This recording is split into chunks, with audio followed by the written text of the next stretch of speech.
Now in this video we're going to do something very similar with the enemy characters. So I've just put my first person player on this kind of main street area, and I'm going to choose one of the enemies. So it's under my assets and enemies, and I'm going to choose enemy number 4 because he has a baseball bat, just the same as what you should have picked up as the player. So let's just double click on enemy 4, so he's over there. I want to move him a little bit closer to the player, so just on that kind of main street area, and there he is. So I'll just move this character.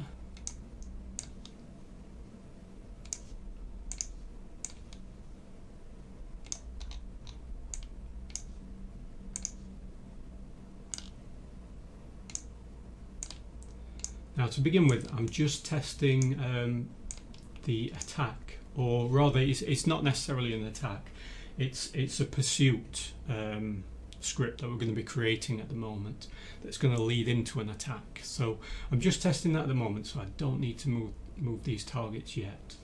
So I've just put him there. Now this is the character who has sort of a baseball bat that appears a little bit too long, so I just want to reduce this baseball bat a little bit. It kind of looks not bad there, but when he's walking it just looks way too long. So I want to find that baseball bat. There it is.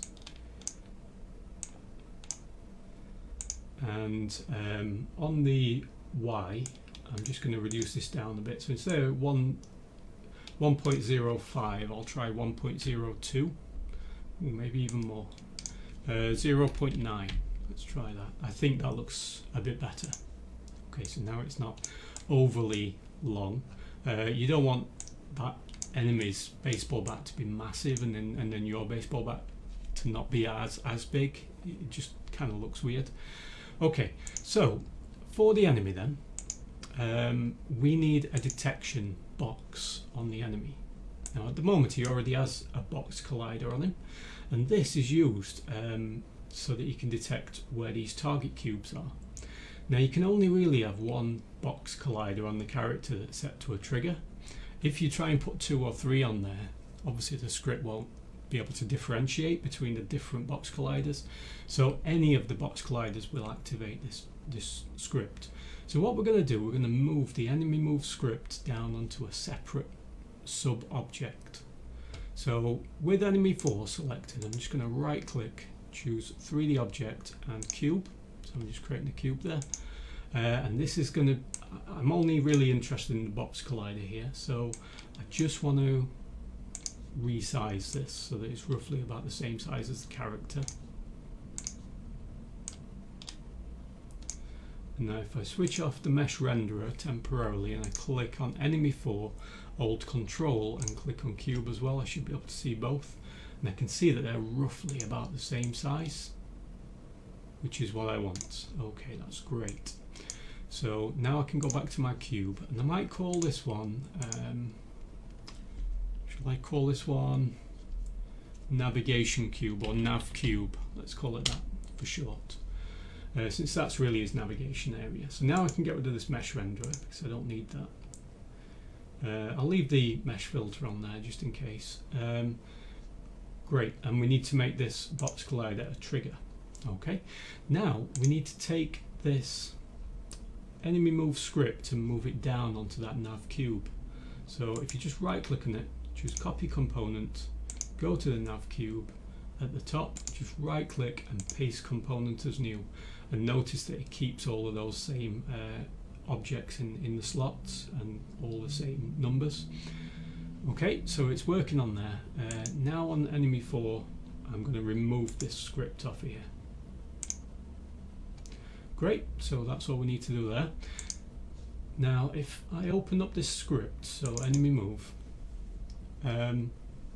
what we can see initially, if I can find it, is that it's going to be looking for this component, this nav mesh agent. Okay, now when it says get component, what it does is it looks on this particular object itself for that particular component, and there is no nav mesh agent on this nav cube, and we definitely don't want 2 nav mesh agents. What we need to tell it is to look here on the enemy 4 object to find a nav mesh agent. To do that, we're simply going to change get component to get component in parent. So then it's going to look up the stack until it actually finds that nav mesh agent. Now I think we might have to do that with the animator as well. So if we just scroll up, yep, animator, get component, so in parent, and then obviously it'll work exactly the same, so it's perfectly fine. Now this one where it says target name equals other.get component, we don't need to change that one because obviously that other belongs to the other object, so that's perfectly fine. And that's all we need to do in order to get that working. So just save that.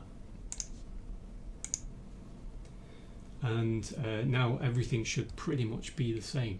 Okay, so we can go back up to enemy 4 now, and we want to change this box collider. We want to make it so that it juts out in the front on the Z axis.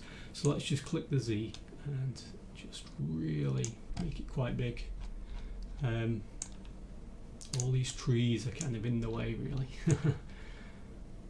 Okay, and then we need to move it on this Z axis on the center. So let's just move that forward a little bit.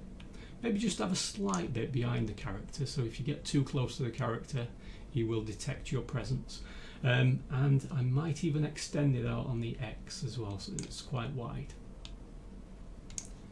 So if you're within that area where he's looking forward, he's going to spot you and obviously come chasing.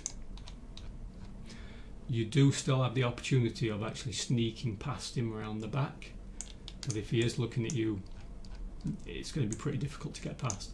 Now if you're beyond the end of that box, obviously he's not going to be able to see you unless you have your flashlight on. So your flashlight box will double that length, if you like, of that box. So if the two meet, then the enemy character will obviously know where you are and come running. Okay, so this one's set to a trigger, which is perfectly fine, and in the next video we will write the script that handles the enemy detection.